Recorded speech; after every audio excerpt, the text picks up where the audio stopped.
action. Hey, I'm Jack Lawrence. I just wanted to show you a couple things on the car. Been doing a lot of work over the last year and a half on it, and here's some of the highlights. I just got new wheels, painted them white myself. Lots of prep work involved with those. They're kind of dirty now, sorry about that, but those are correct now. I'll show you what's going on underneath the hood. I fabbed up some valve covers as the originals had, except I added some air-equipped lines for the breathers.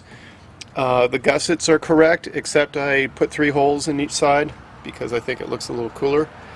I have the header bolts that don't back off because they got these little spring things in there, which is kind of cool. And right now I have, I took some aluminum flashing I got from Home Depot. It comes in 14-inch width, and I basically covered all the fiberglass. So basically when people look, they see aluminum instead of fiberglass. It's super easy to work with. You could actually cut it with with regular scissors, which is kind of nice. I have 2 layers of insulation here. I got some stick-on HEI, and then I had some of this super expensive stuff. And that's helping a little bit, but not a lot. It's still super hot inside the car. Added dash 12 oil lines coming out of the block, going into the oil filter, and then go into the oil cooler over here. Nice stuff. Air conditioning, I made my own shroud for it. I noticed that when you put the grill for the air conditioning in front of the radiator, you have huge overheating problems. That's no good at all. So it has its own shroud with a 16-inch fan. I have a 16-inch fan for the radiator, which has its own shroud that I made. Made 4 shrouds so far. The oil cooler has its own shroud and its own 9-inch fan underneath. So basically, it's grabbing the 80-degree ambient air from here, stuffing it through, and then the 200-degree air from the radiator is helping exit it out the car. The air conditioning is grabbing the 80-degree ambient air and stuffing it through. Up in the front here, up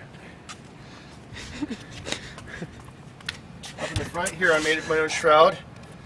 This is giving like 99% of the air that comes in through the nose gets stuffed into the radiator. Before, it had huge holes where it could just spill off to the side. I folded the edges so that in like a 2-mile-an-hour impact, a blunt side will hit the radiator instead of a sharp 40 thousandths aluminum edge. Have the horn in there too.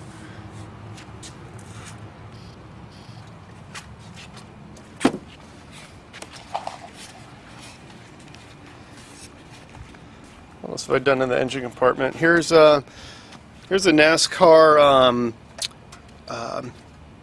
coil holder that I cut in half and made so that I could put my overflow higher than the level.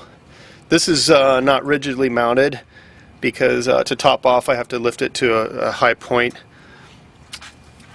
Safety wired the suspension.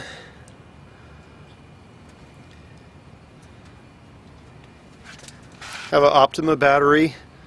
Thing is really strong. Doesn't look OEM, but it's strong, so that's cool. I'll show you inside the car. Simpson 5-point harnesses now.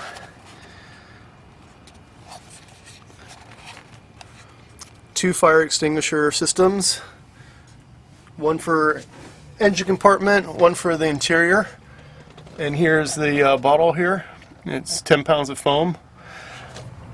Have for my little airplane, got my little pilot and co-pilot headsets, so you could have a conversation at night. And during the day you can't really do it because you get pulled over for wearing those.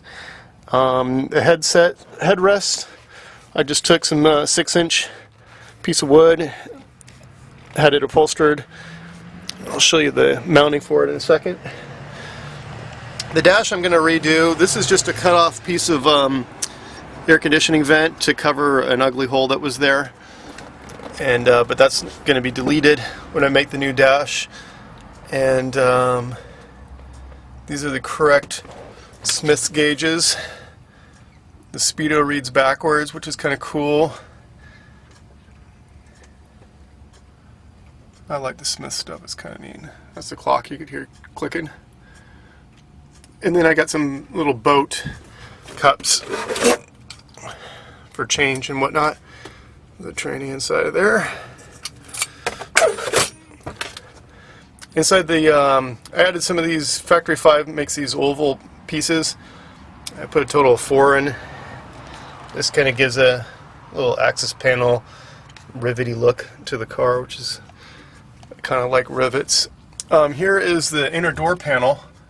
I took the Home Depot flashing and put some reinforcement bars in there to cover the seams. Fabbed up a little radio holder there and a business card holder as well. Put some rescue stickers on so people could figure out how to get me out of this thing. There's roll bar padding. Navigation system, garage door openers. There's a little bit better look at the stuff. So at least when people look in, they're going to see aluminum. They're not going to see fiberglass in that door, which is kind of cool.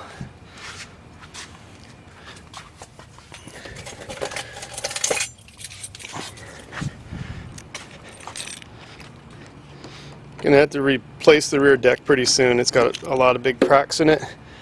The person who built it didn't use the right drill bit. Here's my access for the fuel.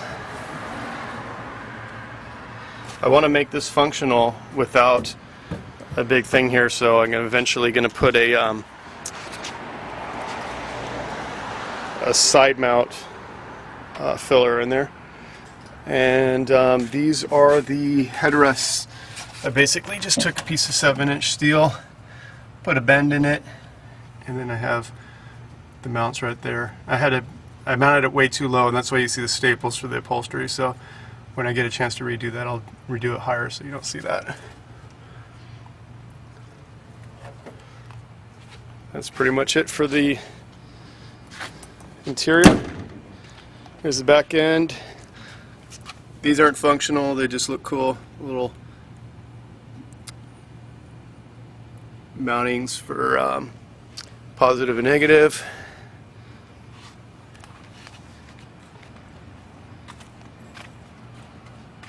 And that's about it for the car. Oh, and then I have I made an access panel right here for the to be able to see the VIN plate, because the VIN plate was back behind here. I had to make these panels. This, believe it or not, you could just reach your hand. The way the guy built the car, you could just reach your hand in the cockpit and it was really, really hot. But he wasn't went inside windows and just racing anyways. So anyways, that's the car.